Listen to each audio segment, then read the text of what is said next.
တော့ကျွန်တော်တို့ရန်ကုန်ကနေတောင်ကြီးကိုသွားတဲ့ဘလော့လေးပေါ့နော်အခုဗီဒီယိုလေးကတော့ကျွန်တော်တို့ဒီတောင်ကြီးမရောက်ခင်ကျွဲတက်ဆုံဂိတ်ပေါ့နော်ဂိတ်ဖြတ်ခဏီးလေးကျွန်တော်ရိုက်ထားတာအဲ့မှာ H3 စက်တီပါကြီးတော့ရှိရဲ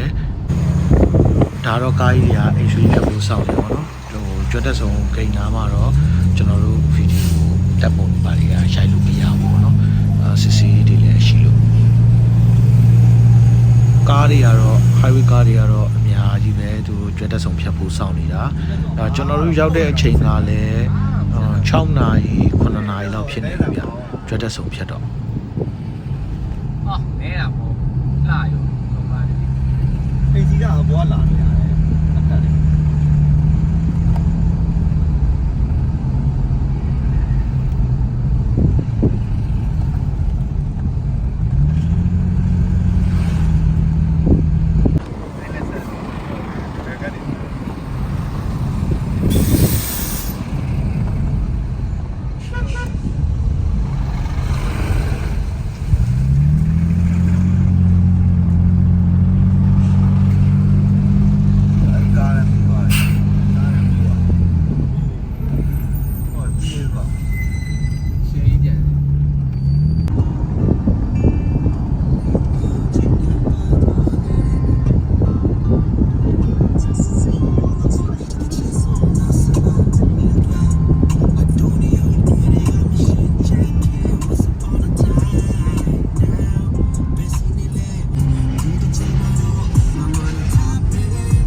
ရှမ်းပြည်လည်းရောက်နေပြီဆိုတော့လေ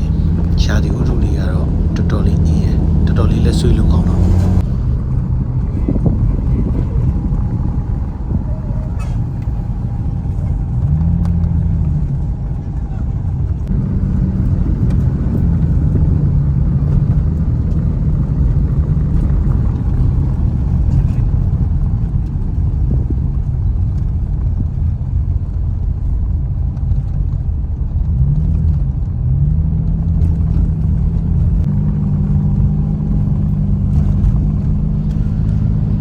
ကြောက်လည်းမြေပြန့်မှာမွေးကြတဲ့လူမလို့လားမသိဘူးအဲ့လိုတောင်ပေါ်ရောက်ရင်တအားဟိုဖြစ်တယ်ပေါ့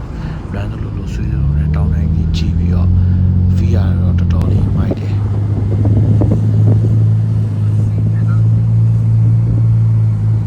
ကျွန်တော်ခီးစဉ်တစ်လျှောက်ကတော့ကျွန်တော်ရှေ့ကကားကြီးမှာတော့ကျွန်တော်ဘော်ရာကြီးပါတာပေါ့နော်ဘော်ရာကြီးကတော့မန္တလေးကလာတယ်လို့တော့သိရတာပဲဘော်ရာကြီးက AC ပဲကားပေါ်မှာသူတို့တောတောင်ကြည့်ပြီးတော့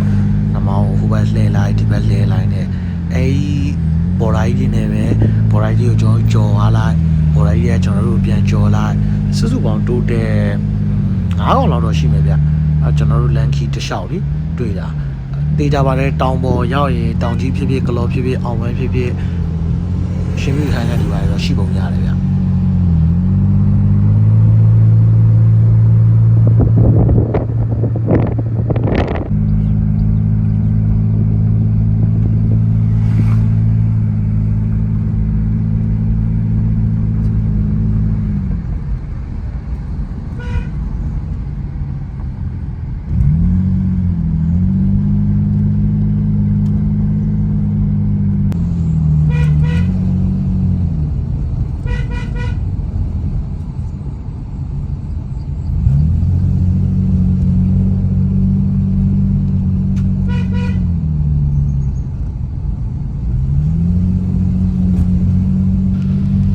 တက်ရတဲ့ရှုခင်းတွေကတော့လုံးဝတော်တော်လေးကိုလှတယ်ဗျ မှန်တော့အေးဆေးပေါ့နော်ဆင်းပြီးတော့ဓာတ်ပုံတွေပါရိုက်ချင်တာဒါပေမဲ့လည်းတောင်ကြီးရောက်ချင်တာဆိုတော့လည်းဆက်မအောင်ပါပေါ့ ဘီကွာမှာရရှင်လို့လား 我就过来台比亚到。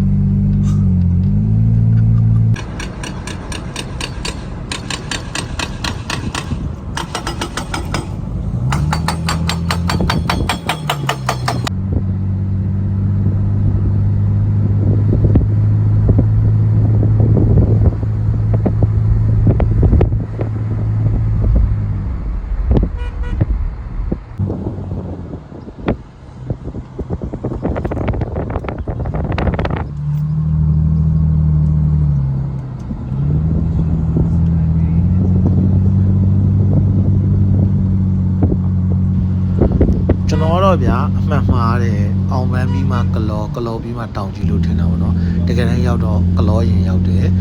ဒီလမ်းကိုကျွန်တော်ရင်2ခေါက်လောက်တော့လာဘူးလေဗျာဒါပေမဲ့လည်းမလာကြတော့မမှတ်မိတော့နဲ့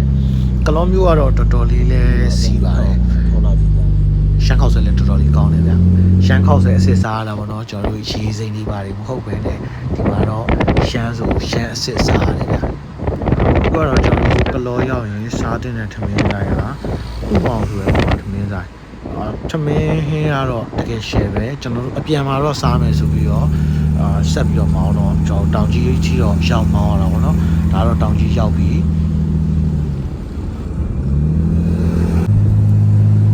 ဒီညလေးကို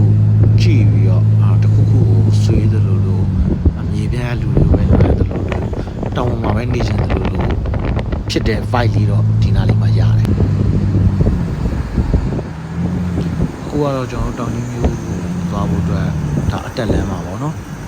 တောင်ကြီးမျိုးပေါ်ရောက်တော့လေအကုန်လုံးစီစီကားကားပါပဲပုံမှန်တိုင်းပဲပြီးတော့ကျွန်တော်တို့ထူးထူးဆန်းဆန်းအလှူလေးတစ်ခုတွေ့ခဲ့ရပေါ့နော်တစ်ချက်လောက်ကြည့်ကြည့်လိုက်ပါအောင်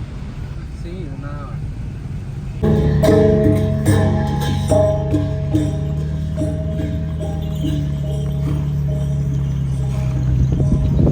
ဒါလေးကတော့ကျွန်တော်ရဲ့ပထမဆုံးဘလော့လေးပါကြည့်ရှုပေးရတဲ့အတွက်ကျေးဇူးတင်ပါတယ်